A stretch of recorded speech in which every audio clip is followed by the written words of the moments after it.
M. Victor Anthony Raj. He has pursued his bachelor's, master's, and MPhil in physics. He then went on to pursue his PhD in physics at the University of Madras as well. He then went on to work as a lecturer at Tiruvalluvar Arts and Science College and Idya Engineering College for Women. Since the year 2006, he works as the lecturer and assistant professor at Loyola College, Chennai. With regard to research, he has published several papers in international journals, namely Radio Wave Propagation over Salem, Linear and Non-Linear Optical Properties of Pure and Doped Selenium Malate Single Crystals, and many more. He has also attended several conferences and seminars, namely International Conference on Materials Science and Technology, National Conference on Higher Education at Crossroads held at Loyola College, National Seminar on Crystal Growth 12 held at VIT University, and many more. Welcome to DTH channel, lecture 9 of Astronomy and Astrophysics. This lecture is about time zones and seasons of Earth. I am going to organize this lecture in the following way: introduction, various time zones in Earth, sidereal time and solar time, seasons of Earth, finally summary of all the discussions. This is how I am going to order this lecture. You know, Earth rotates in an elliptical orbit around Sun. During this rotation, it rotates itself also. That is, Earth spins by its and revolves around the Sun.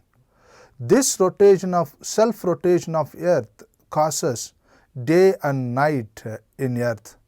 We know we have experienced 12 hours of day, 12 hours of night in our day-to-day life. This 12 hours of day and 12 hours of night will not be throughout the year, will not be the same throughout the year. Instead, during some season, day will be shorter, night will be longer. Then during some season, night will be shorter, day will be longer.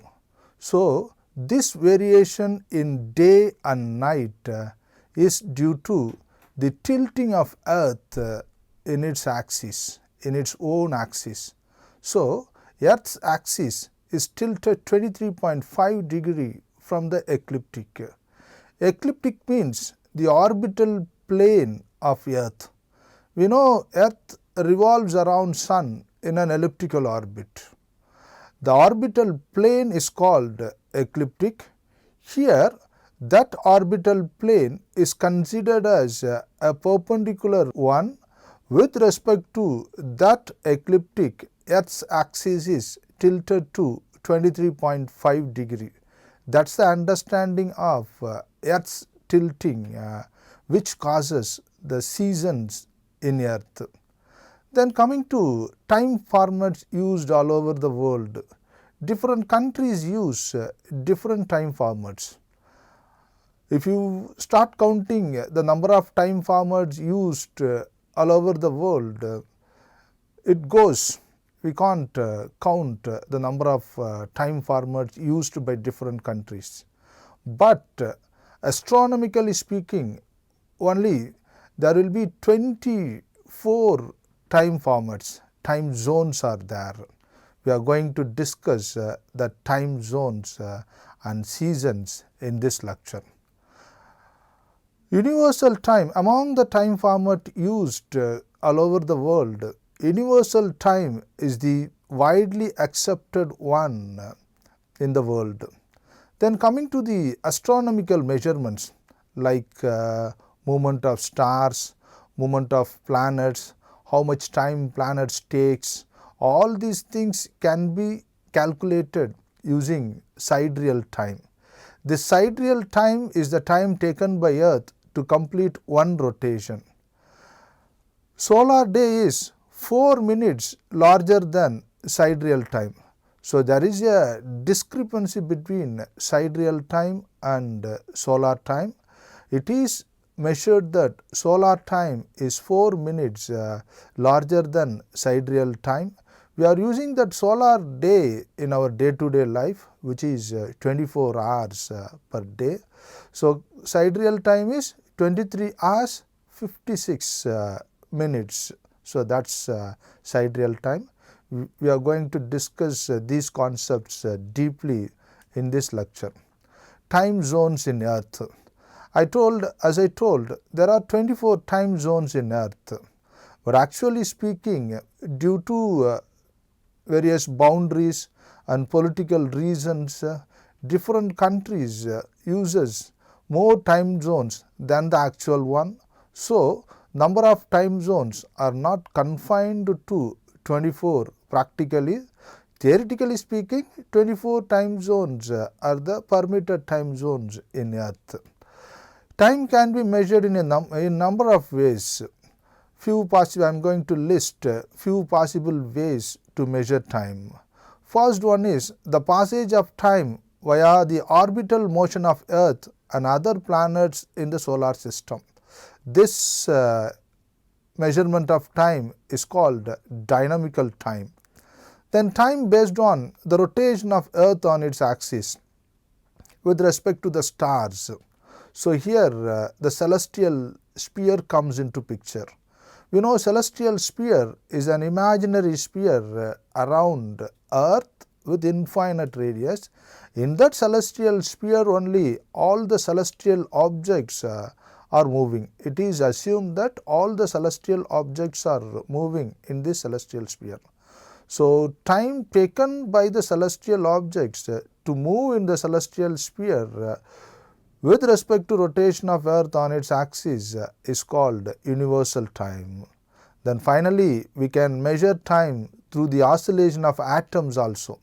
This is the accepted definition for the second, which is the SI unit of time, International Atomic Time. Here, the oscillation of atoms are used to calculate the time. Universal time or UT is the precise measure of time used as the basis for all civil timekeeping. So universal time is the blend of atomic time and sidereal time. So finally, universal time is the coordinated universal time. Why that coordinated comes here is all countries in the world should be coordinated to get a uniform time, so that UTC, universal coordinated time, is accepted one all over the world. This is the time zone map of the world. You can see UTC minus, UTC plus. Here the 0 is the Greenwich meridian, longitude which passes through Greenwich, which is in London. This is the reference line to calculate time in Earth. So any country towards west from the Greenwich are treated as UTC minus. Any country which is towards east from Greenwich are treated as UTC plus, coordinated universal time plus. If we take our India, that India falls under UTC plus 5. So if it is 12 o'clock in the noon in Greenwich, then you have to add 5 hours to get the time in India. This is the meaning of UTC plus C. Likewise, if you take United States, in United States the time will be minus 8 or 7 with respect to the Greenwich mean time. So if it is 12 o'clock noon in Greenwich, then United States will have 12 o'clock noon minus 8 or 7 according to the place where we are calculating the time. So this is how the whole world is divided into time zones based on the longitude and rotation of Earth. Universal time is actually based on the mean sidereal time as measured in Greenwich, England. You know that 0 degree longitude is the Greenwich meridian, that is taken as a reference. That Greenwich meridian is also known as prime meridian. That Greenwich mean time was a time accepted by all countries in the world before 1972, but after 1972 this coordinated universal time replaced Greenwich mean time as a standard time. This coordinated universal time is a high precision atomic time standard which measures time by the nanosecond. So International Atomic Time, TAI, is the accepted method to measure second or time in the earth. This coordinated universal time has standard seconds as defined by International Atomic Time. This coordinated universal time has also leap seconds. This leap seconds is nothing but a time particle that measures time not on the passage of seconds but on the Earth's angular rotation. Here Earth's angular rotation is not a constant one. Small disturbance, perturbation will be there in Earth's angular rotation. That perturbation is taken into account to calculate, to find the coordinated universal time. So this coordinated universal time has leap seconds that are announced at irregular intervals for the compensation of geographical occurrences such as Earth's slowing rotation. So Earth's rotation is not a constant one in its path, it's a varying one. That variation is taken into account periodically, and this leap second is adjusted periodically to get the exact coordinated universal time. Every place on Earth is measured in terms of its distance east or west of the prime meridian in Greenwich. As I told earlier, this is the time zone. So here east of the Greenwich, then west of the Greenwich. So based on that, every place on Earth is measured in terms of its distance east or west of the prime meridian. This is also the reference point for coordinated universal time with 1 hour per 15 degree longitude. Because the whole Earth is divided into 360 degree, that 360 degree rotation is done within 24 hours. So per hour how much degree is swept by the Earth is 15 degree. So that if you are traveling 15 degree longitude, then you are crossing 1 hour in the time. That's the understanding of this 1 hour per 15 degree longitude. Now you have to divide the longitude in degrees by 15 to find the appropriate time zone in hours. For example, 15 degree west longitude, the time should be 150 degree divided by 15 degrees, which is equal to 10 hours behind the universal coordinated universal time, which is denoted as UTC minus 10. Suppose a place location is 75 degrees east, the longitude, the time would be 75 degrees divided by 15 degrees, which is equal to 5 hours ahead of coordinated universal time, which is represented as UTC plus 5. If you take Chennai, whose longitude is 80.2707 degree east, so Chennai's time would be 5.38 hours ahead of this UTC, Greenwich Mean Time, UTC. So UTC plus 5.38 is the time zone of Chennai. So this is how practically time zones are calculated using Earth's longitude. So here you can see in this picture, you can see the longitude of Chennai 80 degree. So this is 80 degree east from the prime meridian. So if you divide this 80 by 15, you will get UTC plus 5 time zone. Coming to the other forms of time, sidereal time and solar time. Solar time is the time measured with respect to sun. When sun reaches its highest position in the prime meridian in the celestial sphere, then it is 12 noon.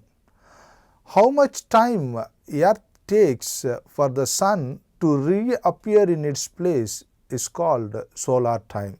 So, solar time is measured with respect to the sun. Sidereal time is the time measured with respect to the celestial sphere. Sidereal time is defined technically as the hour angle of the vernal equinox. How to calculate the hour angle for any celestial body? So, in this picture you can see the declination. This is the declination, this is the right ascension. Then hour angle is measured westward in celestial equator. So, this is the star.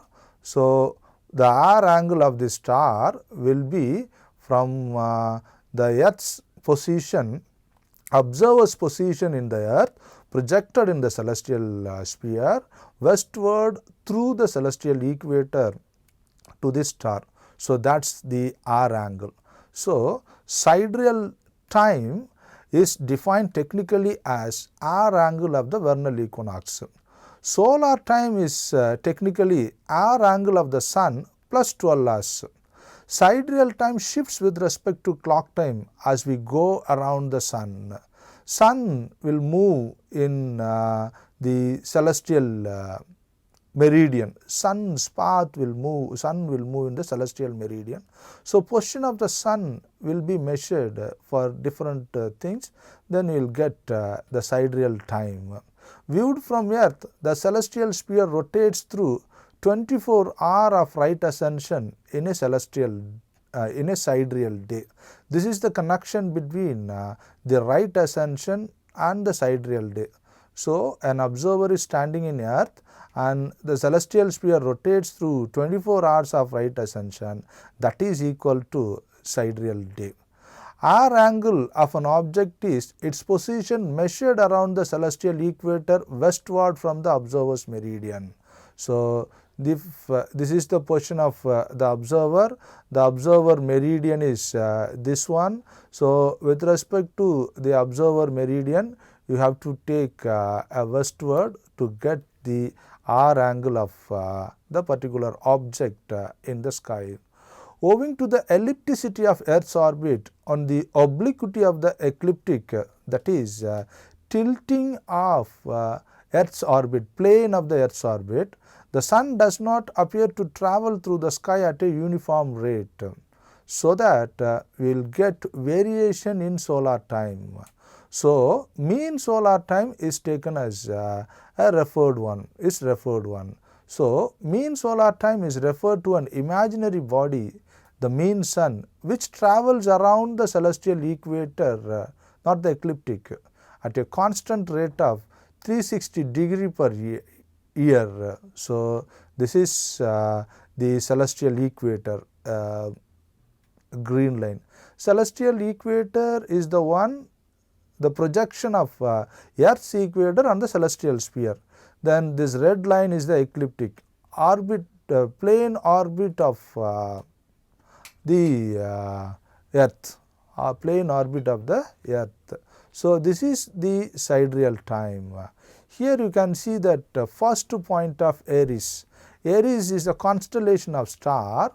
The first point of Aries is taken as the origin of the celestial equator, so that you got this sidereal time. So, owing to the ellipticity of Earth's orbit on the obliquity of the ecliptic, the sun does not appear to travel through the sky at a uniform rate. So, mean solar time is referred to an imaginary body, the mean sun, which travels around the celestial equator at a constant rate of 360 degree per year.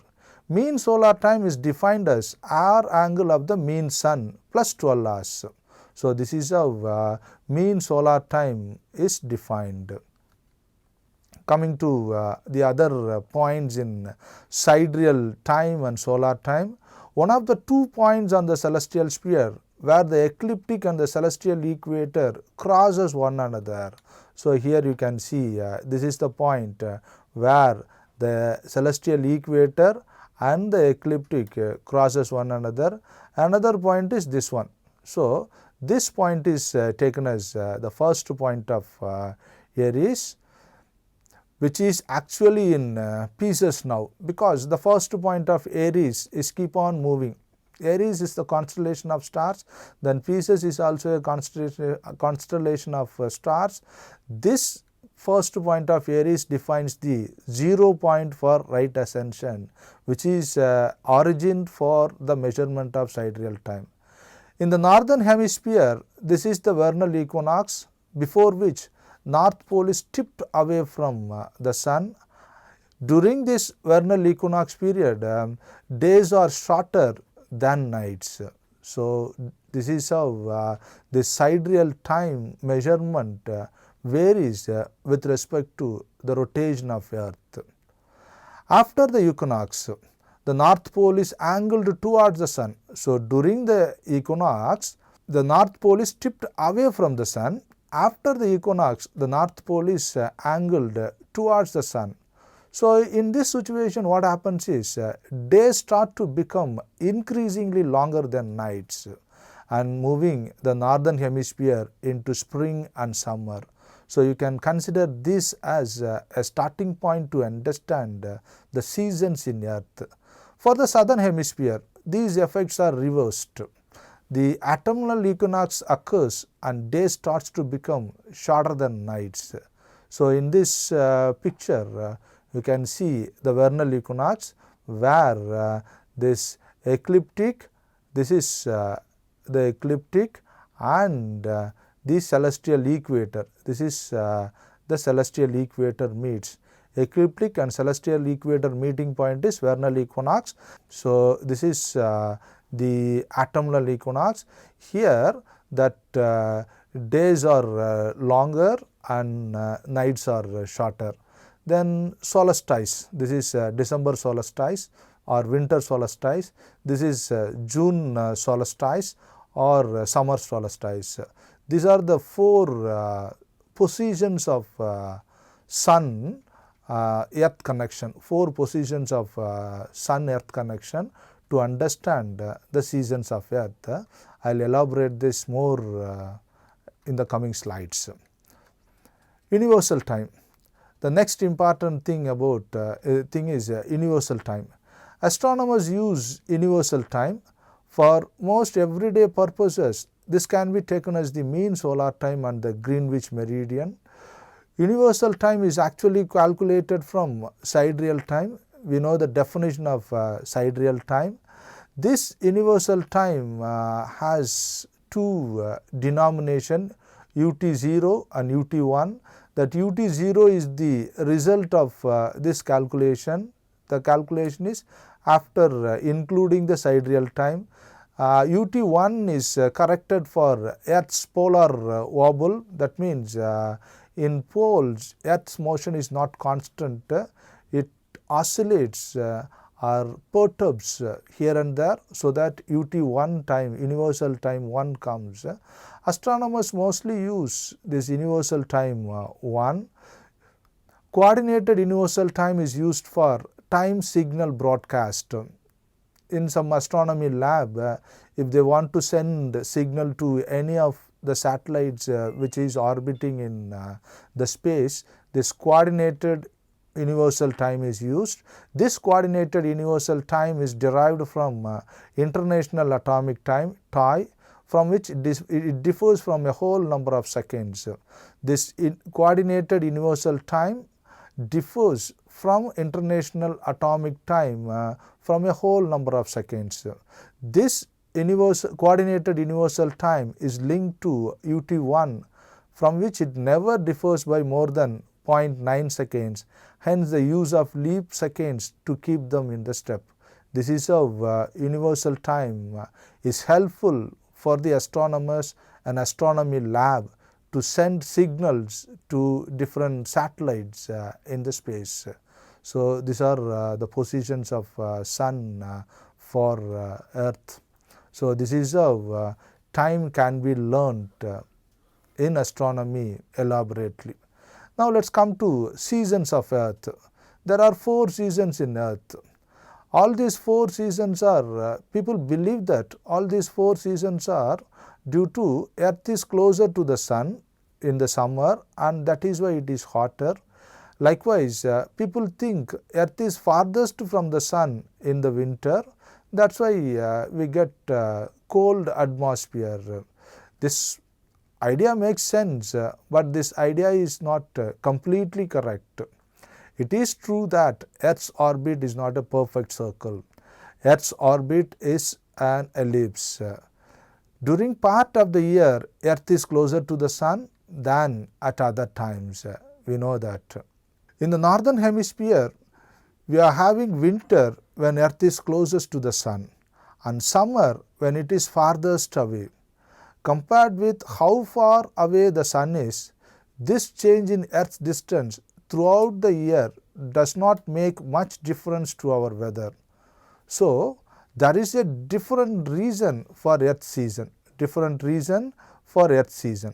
Earth's axis is an imaginary pole going right through the center of Earth from top to bottom. We know that. Earth spins around this pole, making one complete turn each day. That is why we get day and night. Every part of Earth's surface get some kind of light and some kind of darkness. What causes the Earth to tilt like this? Long ago, when Earth was young, it is thought that some big thing hit Earth and knocked it from its usual position, so that Earth is tilting to its current position, which is 23.5 degree to this to its ecliptic. Which hits the Earth is it is called Thea. In summer, it is summer in June in the northern hemisphere, because the sun's rays hits that part of Earth more directly than at any other time of the year. It is winter in December in the northern hemisphere, because that is when it is the south poles turn to be tilted towards the Sun. So the tilting of Earth is the main reason for the seasons of Earth. In this picture, you can see the tilting of the axis of Earth with respect to the ecliptic. This is that 23.5 degree tilting of Earth's axis with respect to the ecliptic. It's also blasted a big hole in the surface. That Thea hits the Earth, no, that makes a big hole. That big hit sent a huge amount of dust and rubble into orbit. Most scientists think that rubble become our moon. As Earth orbits the Sun, its tilted axis always points in the same direction. So here in this picture, you can see the 4 seasons: winter season, spring season, summer season, autumn season. So 22 December, this is winter solstice. Then 21 March, equinox. Here 23 September, another equinox. So during equinox, the day and night will be of equal duration. During solstice, day and night will be in different length. The 4 seasons are due to the tilt of Earth's axis relative to the plane of its orbit. It is not due to the changes in the distance of Earth from the Sun. The tilt of the Earth's axis affects the amount of direct sunlight, the length of the day, precession of the equinox, and the obliquity of the ecliptic. The Earth's rotation axis tilted. Tilt is about 23.5 degree. Earth's axis points towards the same direction in space as it orbits around the Sun. That tilting is not changing. Currently the tilting is pointing towards Polaris. This tilting changes slowly with time. The equinoxes, as I told earlier, vernal equinox, autumnal equinox. In March and September, this vernal equinox and autumnal equinox takes place. This is the right angle to the Sun line. Sun is seen on the celestial equator. During this equinox, day and night are equal length. Vernal equinox occurs on March 21. during this vernal equinox, northern part of the hemisphere spring season, southern part of the hemisphere autumn season. Then this is the picture winter solstice, northern hemisphere winter solstice, summer hemisphere experience summer during this winter solstice. This winter solstice comes December 21. So this is the picture explaining all the 4 seasons. Summer solstice, this takes place around June 21. So this is how seasons of earth can be learnt by the tilting of the earth's axis. So from this lecture we learnt that universal time is actually based on the mean sidereal time. Solar time is the time measured with respect to the sun. Astronomers use universal time for most everyday purposes. Greenwich Mean Time, coordinated universal time is used. Earth's axis is an imaginary pole. Then due to the tilt of Earth's axis related to the plane of its axis, we get seasons in Earth. So this is what we have learnt from this lecture. These are the references you can refer to get more ideas about the concept. Thank you.